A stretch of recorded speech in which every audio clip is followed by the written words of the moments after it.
Welcome to High Growth Matters, an open comp podcast for influential players in the pre-IPO ecosystem. This show shares insider knowledge about building a badass business, and the expert conversation you're about to hear will cover everything you need to know about hiring and retention, fundraising, leadership, diversity, and more. Let's get to it. Hi, everyone. Today we are talking with Traunza Adams, who has been a chief people officer, I think 4 times, as well as an advisor and executive leader at many companies beyond that. So deep expertise. And we are going to dive into all things equity and what that means in terms of operationalizing it in your growth organization. Traunza, thank you for coming and being here, and welcome. Thanks for inviting me. Of course. Would love to just start out with asking, maybe for a SparkNotes version of your background. If you're from Canada, I found out you actually call it Coles Notes, but a SparkNotes version of your background, including 1 or 2 things that the average person may not know about you. Yeah, so, I've been in business for about 30 years. 28 of those have been in a leadership position doing people operations. And I recently left being in-house in order to focus more on doing volunteer work, doing some advising for startups, working on projects that I'm passionate about, one of which is a foundation that my family has, an educational foundation, where we are focused on giving scholarships to underrepresented individuals. But in my business career, I have been mostly in tech, lots of flavors of that: enterprise software, ed tech, fintech, health tech, and mostly on the startup side. I was at a company called AppDynamics, got acquired by Cisco. At a company called Ginger, we got acquired by or merged with Headspace Health. I was at a company called Uda Health. So, startups, but also larger companies. I spent time at Oracle. I spent time at Salesforce. I also spent about 6 years in the nonprofit world. At a company called, an agency called Seneca Family of agencies that worked with emotionally disturbed children. That's a little bit about my background. A couple things people may or may not know. So my first paid job was washing out trash cans.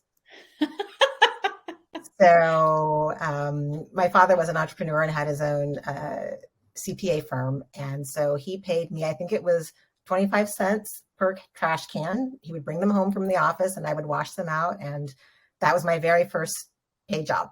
I love it. And my first post-college job was actually, it was at Oracle, and I worked in the mailroom. So I delivered mail. It was a stepping stone into understanding business, understanding the company. And that was kind of the model they had at the time. And I think, what I've learned from those experiences is that no job is too small and all jobs are important. Really well said. My first job actually was filing for my father, who was also an entrepreneur, and similarly taught me how important it is that you be organized in the small ways. Yeah. And I love the variety of your career. I think it lends a very holistic view to some of your opinions and your expertise, and also said this before, but I think it's so courageous to take a break and transition to things that you're passionate about, something many of us dream to do and few of us are brave enough to do. So kudos to you on that one. Thanks. Yes. It's probably the best decision I've ever made. And that says it, doesn't it? Yeah. To be able to spend time when you still have the energy and the resources to do things that you're really passionate about, it's kind of a once in a lifetime opportunity that you got to take. So yep. I did it. For you. I'm so glad you did. You made a comment in our prep call, Traunza, about we were talking about the economy and how growth organizations are responding or need to respond. And you made a comment that was particularly salient, in my opinion. You said, now is the time to be loving on our people, to take care of our people. Can you talk a little bit to why that is and how it relates to our topic today of the importance of equity? Yeah. So if we think about what we've been through over the past couple of years, so in 2020, obviously the pandemic hit. There were lots of layoffs and fewer people were transitioning, right? So people were kind of staying put. And that went through, a lot of 2021. But towards the end of 2021, the pandemic panic had kind of died down, we started to see more transitions, and we got into 2022. And as we know, we started talking about the great resignation, people reevaluating their priorities, their values. The CEO of LinkedIn, Ryan Roslansky, called it the great reshuffle. So people moving around, there were lots of transitions, and some people leaving the workforce entirely. And then now where we are, it kind of feels a little bit like 2020, where we're seeing a lot of layoffs, especially in tech. Venture capital is being more focused and more conservative in what they're investing in. And so, we might think that people are staying put and that they're happy to have a job. And so that, as leaders, we can focus less on engagement and retention. But couple things. Mm-hmm. Strong, qualified people almost always can get a job. And they're somewhat impervious to what the economic conditions are. And those are obviously the people that you want. Uh-huh. And then if you think about what, your company probably did during all of this time from 2020 until now, you've continued to hire your mission critical positions. Well, your competitors are doing the same thing. And the likelihood that the people who are mission critical for them that they're looking for are the same people that are mission critical for you. You don't want to lose those people. And if you think about, if you are in a situation where you've laid off recently, the people you have now, those are the ones you really want and need. So that's why now is actually a really critical time to be loving on our people. Yes, and that makes so much sense. It makes sense intuitively. It makes sense from a dollars perspective because of the dollars that go behind hiring new folks. So yes, all around. So, I know I made that statement and people might be wondering, well, what does that mean? Yeah. What does it mean to be loving on our people? Well, in a nutshell, that means making sure that they know they're valued, they're supported, they're respected, they're appreciated, that they are important to the business, and that they're important to you. And if I can just slip in a book recommendation here, there's a book called The 5 Languages of Appreciation in the Workplace by Gary Chapman and Paul White. Do you know that one? Gary Chapman wrote it. I didn't know he'd written any others. That's fabulous. Yeah. So, if you need some help thinking about how do I show appreciation to my employees, it's a good read. Okay. And one thing I like to think about, I call it the power of the personal. Like, don't underestimate the power of the personal. When people know that you care about them and that you're not just a resource. And honestly, Caitlin, that's why I don't like or use the term human resources, because who wants to feel like a resource? Right. But when your people know that you really care about them personally and professionally, it's tangible how much more discretionary effort they'll give to their work and to the team. Mm-hmm. So, so that's the idea of what loving on your people means. I recently attended a webinar by this company called Glint, which is a people analytics research and platform, and they recently got acquired by Microsoft. But they did this study in 2022, so recent, 350 million survey responses. And they were asking the questions around what people need to thrive in their workplace. And they landed on 6 what they called people success elements, which are purpose, growth, clarity, empowerment, well-being, which of course was huge during the pandemic. People wanted to feel like they were safe at home and safe at work, and connection. Now, those last 2, people might be saying that's that touchy-feely stuff. But here's what the data showed that Glint uncovered. They showed that when people felt cared for, when they felt valued, when they felt supported, their level of engagement was 3 times higher than those who didn't feel that way. And what we know is when people are more engaged, they're more productive, they produce higher quality work, which translates into better business results. So doing this, loving on our people, it really is a business imperative to invest that kind of, to creating that kind of atmosphere where people feel like they want to give that discretionary effort. Well, and 350 million is not a small number either. So that's a pretty vetted result there. Yeah. And that was over 1,000 different companies in various industries. Okay. Thank you. Yeah. Traunza, what would you say the role of equity, which is our topic today, how does equity play a role in loving on our people and helping businesses thrive?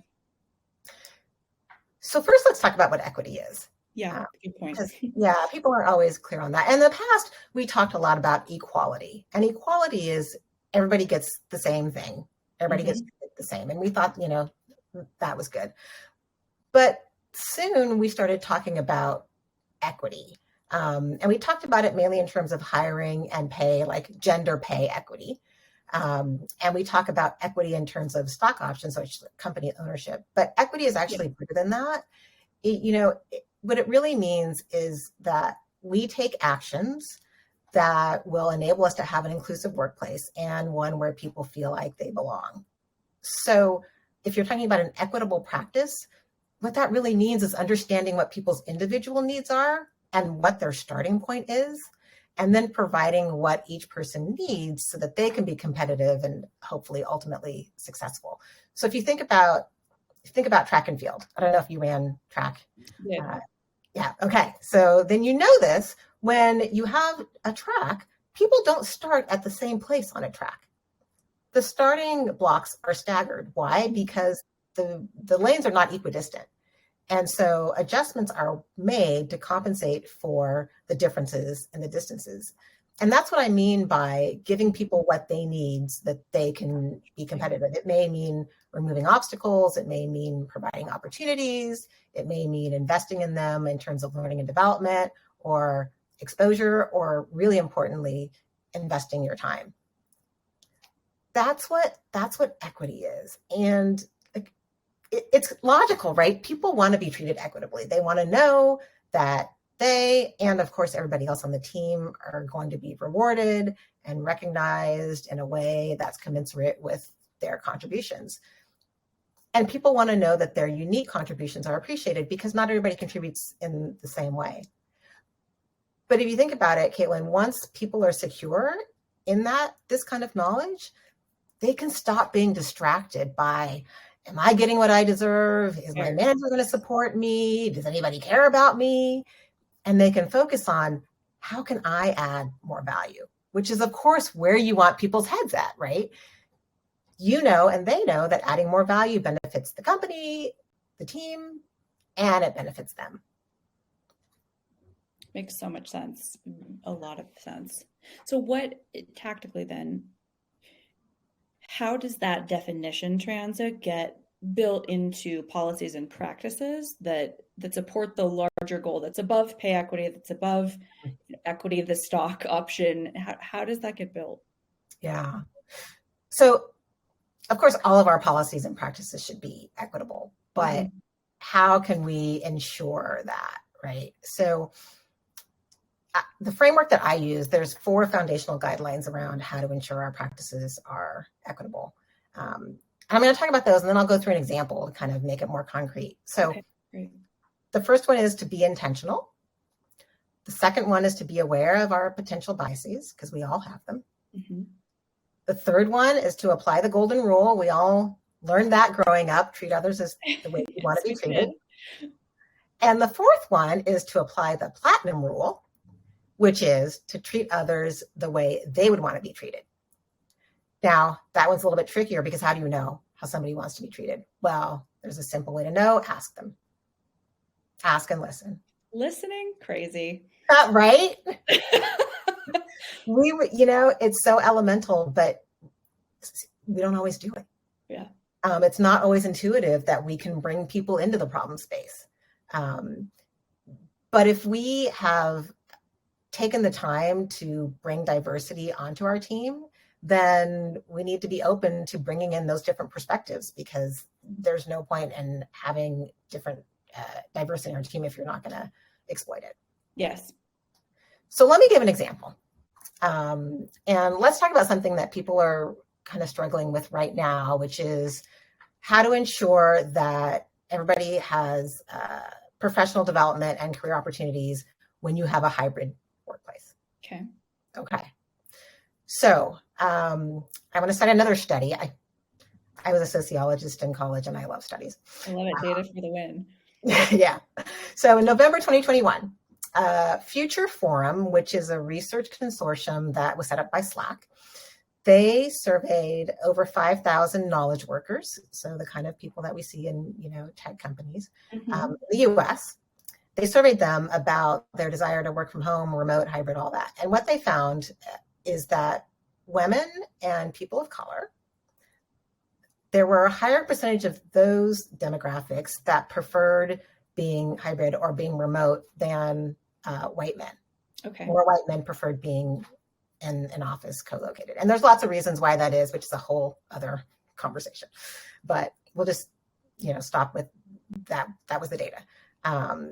And if you're a company that took advantage of being able to hire remotely so that you have a lot more demographic diversity on your team, you probably have a lot more underrepresented people who are not where your headquarters is or where your offices are than you had before. So if that's the case, how do we make sure that we are being equitable and providing those people opportunities?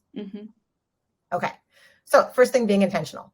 So being intentional is being open to the fact that sometimes we do things that are accidentally inequitable, and that we have to be intentional in ensuring that we're being equitable, which means we can't just pull a policy off the internet and call it a day. Because just because it's on the internet doesn't mean it's a good policy, does not mean it's going to treat your people equitably. So first thing is being intentional about it. The second thing is acknowledging our biases. And the one I want to talk about here is what we call proximity bias. So proximity bias, that's the idea that employees or people that are in close proximity to the team or to managers, they're perceived as being better performers, better workers than the remote employees. It's a little bit of out of sight, out of mind. Yes. And so the people that are in close proximity to you as the manager, they get offered more opportunities, better rewards, better advancement. And that's particularly problematic if what we talked about before, you hired people and your underrepresented people are the people who aren't co-located. And what you have in your offices is more heavily weighted towards white men. So that proximity bias could really kind of destroy your DEI efforts, and just it is not fair. So the bias says, well, these people are more productive. But back at that survey that I talked about, that Future Forum did, the survey showed that the people who were remote, they felt more productive, more energized, and more engaged when they were working from home. Now, that was their self-assessment. But even if you don't have objective measures of productivity, which sometimes in the knowledge space, it's hard to have an objective measure of productivity or output, ask yourself, when I look at the relative contributions, is this remote person really less qualified than this person that I see every day? Can I back up my perception with any data? So basically that's around acknowledge that you may have a bias and then do some things in your head to check your bias. Interesting. Okay. And get some data. So maybe you don't know, get some data. So when I was at Salesforce and also at UTA, our promotion policy required the manager to do a write-up about why they felt like this person was qualified, but it also required them to get peer feedback. So they had to go out and ask people that this person has worked with, what their feedback was about their performance, about the output, about their suitability for the promotion. And then the third step was they had to present to a committee. So it wasn't just one person or just the manager deciding that this person is deserving of this new opportunity. They had to present to a committee. And the point of that was really to help mitigate biases, because sometimes it's hard to see your own bias. And the more involvement we had and the more outside data we had, it was more likely that we could mitigate the bias. If you're a larger company, then you can collect data and you can look at the promotion rates between your remote employees and your in-office employees. Most of us don't have companies that are that large, so that's harder data to collect. So that's number two. That was number three. Number four is number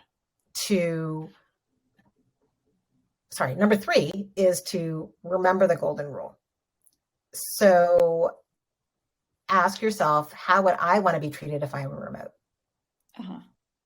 What would make me feel included, respected, and valued? What opportunities would I want my manager to ensure that I knew about? And then the last one is to remember the platinum rule, which again was ask and listen. So talk to your remote employees. What opportunities are you interested in? How do you want to grow? How can I better support you as a team member? So if you use these lenses, when you're creating policies like this one we just talked about, which is making sure that people who are remote have opportunities, that'll take you a long way to creating an environment where people are treated equitably. And in this example, we talked about remote employees. You should do this with all your employees, but especially the ones that are in situations where they may need a little bit more investment or attention. And I would imagine that this is something that really, the framework is something that can be used by a people or people ops organization, people success org, but then it's supported deeply by the managers that are mid-level in the org as well. Yeah, I mean, these things that I talked about, it's, the people ops team is creating the policy, but it's the managers who are actually doing the work and executing on the policy. So, and ultimately making the decisions, right? So it really does lie on the shoulders of the managers when the rubber meets the road to make sure that they're being intentional, they're checking their biases, they're asking questions and listening. Absolutely. Yeah. Now, Trianza, on the flip side, so not people ops, not managers, but on the side of employees and candidates, through their lens, say I'm an employee somewhere and I want to assess, my organization for its level of equity, or even a job seeker. Maybe I'm one of the top talent group that can actually find a job at any season in time. What should I, as that candidate or that employee, be looking for? What are the diagnostic questions that I can ask that really help me land in the right spot? Yeah. I mean, it's hard to know when you're on the outside, right? Yes. You don't really know what it's like inside. There's a couple of signals that you can assess, though. One thing that I always do is look at what the makeup of the executive and leadership teams are. Okay. So first of all, does this even look like a place that values diversity, that values different perspectives? Like who's on the leadership team? Who are the decision makers? Are there people in positions of authority that, might have some sensitivity or some hypervigilance around equity issues? So that's the first thing. And you can go on the website, you can go on LinkedIn and kind of suss through that. A second thing I would recommend is when you're going through the interview process, to ask the interviewer hard questions. Ask them, what have you done to ensure that everyone on your team is being treated equitably? And see what they say. Ask them what they've seen the company do. Listen to what they're talking about. Are they talking about pay equity? Are they talking about providing opportunities to underrepresented people, remote people? Are they talking about how they over-index on communication because of the environment that they have? Ask those questions and just see what answers you get. Okay. So again, the listening theme, I'm really liking this. The third thing that I would recommend is to ask to speak to people who aren't on the interview panel. So this is something that we did at UDA. It was after we had given somebody an offer. We said to them, is there anybody else you want to talk to? And we originally put that in our process because we were working really hard to diversify our team. And we were looking at demographic diversity, like people of color and women. And so we wanted to make sure that they understood that we were serious about that. And maybe on the interview panel, there may not have been somebody who they could relate to or who they felt would really give them the inside scoop on how this company is actually run because, it was the interview situation. So that's why we waited till after they had been given an offer. So, they didn't feel like they had that writing on the line. And we said, anybody you want to talk to, let me know. We'll put you in touch. You want to talk to a woman? You want to talk to a person of color? You want to talk to somebody who's remote? You want to talk to somebody who is a parent? You want to talk to somebody who has a disability? Whatever it was. And after, it only took us a couple of weeks to realize we should be offering this to all of our employees because we don't know what's in people's heads. And just to show that we are an open place and we're an open book, and to give them the opportunity to assuage any fears that they have about, are we equitable? Are we this? Are we that? So even if the company you're interviewing with doesn't offer that, I would ask it. Yeah. Yes, that's great. I love it. And I think that's a really good takeaway for the hiring manager to give to their potential candidates as well as a gift. I really like that a lot. I think listening and conversation gets us so much farther than many things, just simply because it's sharing. Yeah. In terms of managers empowering their teams, Trianza, is, apart from sharing the questions with them that you just shared yourself, is there anything else that managers should be conscious of doing to empower their teams, whether it's employees or candidates or managers themselves, to assess the organizations that they're part of or looking to join? So I think that it's important to create an environment where people feel safe, that they can express their opinion and speak up. Mm-hmm. So, if you're a manager of a team, do you ask people to give you feedback? Mm-hmm. Mm-hmm. Often we think the manager's job is to give people feedback, and that's true. But it's really powerful when you're the manager to ask people, what can I be doing better? Yes. And what it helps to create is a relationship of trust. And when you have that kind of relationship of trust, then people are going to come to you when something is bothering them or something's not right. You'll be able to head off problems at a time. If they feel like they are being treated inequitably, or they see something that's inequitable going on, they will feel comfortable coming to you if you have if you've been authentic and let them know that invited them to give you that kind of information. So that is the best piece of advice I can give to managers is, solicit feedback from your employees and take it seriously, and, be prepared for what you're going to hear. And when you hear information, act on it. That's the other thing, right? Is that if people give you information and then you don't act on it, they're not likely to continue giving you information. Of course. Yes. Two small anecdotes are coming to mind. My team, we do quarterly reviews, and they're self-assessment, peer review, 360 review for the org and for the manager. And to that point of just asking for feedback yourself, I got a piece of feedback from one of my direct reports that wasn't huge, but it was hugely valuable, if that makes sense. He let me know that he actually really prefers feedback in the moment rather than in one-on-ones. So if there's something constructive, I was saving it for the prior week, and he let me know he really likes it right in the moment. Mm-hmm. And he's a top performer on our team. So I was so glad I got the piece of feedback, because it helps me know how to help him thrive. I 100% agree on that. And then the other thing that we've been trying that's been so valuable is something we're calling growth chats, where the whole team gets together, the whole marketing team gets together every 3 months, every quarter, and asks or answers similar questions, like what was your favorite moment, least favorite moment, what's one thing you would change in the team, one thing you would change with the organization. And it has ranked in our surveys as their favorite moments of all of the quarter. And to your point, it gives very tactical things of like, oh, the team wants a no meeting day, or some things that you can act on right away that if I was locked in an ivory tower, I'm not sure I would have the pulse always to intuit it. So I think your advice has been very valuable for me in both of those channels. Yeah, and it sounds like you're doing some really great things with your team. Thank you. They're a great team. Yeah, that's platinum rule stuff. I'm going to use that. I feel like that's a good parenting lesson, but I digress. Last question, Trianza, and then we're going to wrap it up. But if there was one golden nugget from the things that you have shared today, and there have been many, what is the one thing you want listeners to remember today?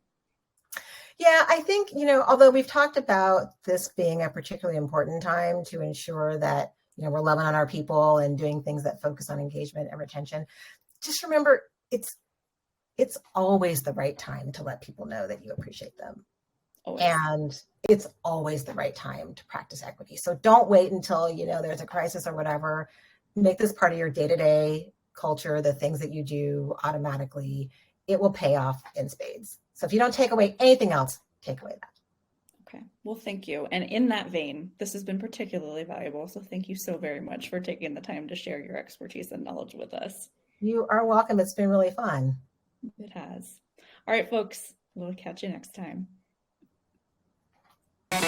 Win top talent while strengthening runway with OpenComp. Thousands of the world's fastest growing companies use our compensation intelligence platform because it offers the most competitive benchmarks and insights available. To learn more, visit app.opencomp.com/signup.